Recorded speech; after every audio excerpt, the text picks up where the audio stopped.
Today I'm coming to you showing you some of the plants that we'll be planting in the Outdoor Learning Center.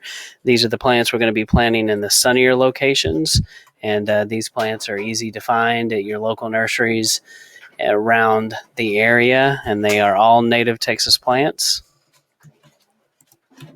The first one I want to show you is Texas sage. Texas sage makes these purple blossoms, which will bring in bees, and especially bees. And Texas sage generally blooms in high humidity conditions.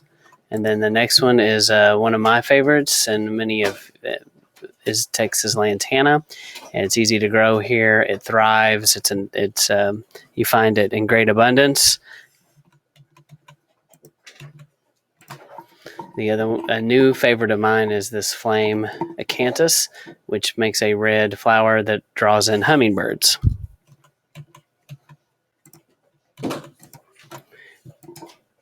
This is the Mexican buckeye, which is a small tree, and it makes these great flowers.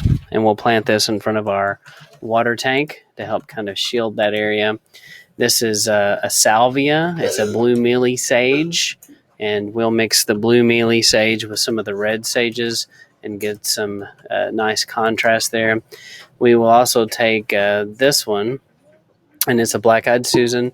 We're going to mix the black-eyed Susans with another plant I'll show you next. So we'll have these yellow plants right next to these white ones here, and this is the Blackfoot daisy. And so we'll have a nice contrast between the yellow and the white growing in front of the school there. Okay.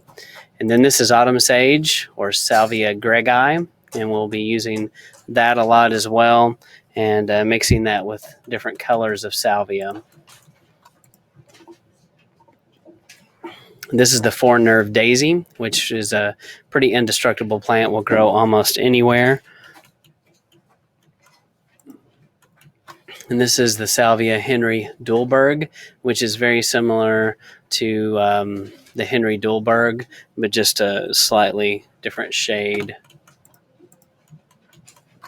And this is Lindheimer muley, which is a ornamental kind of accent grass, and we'll have some of these growing as well.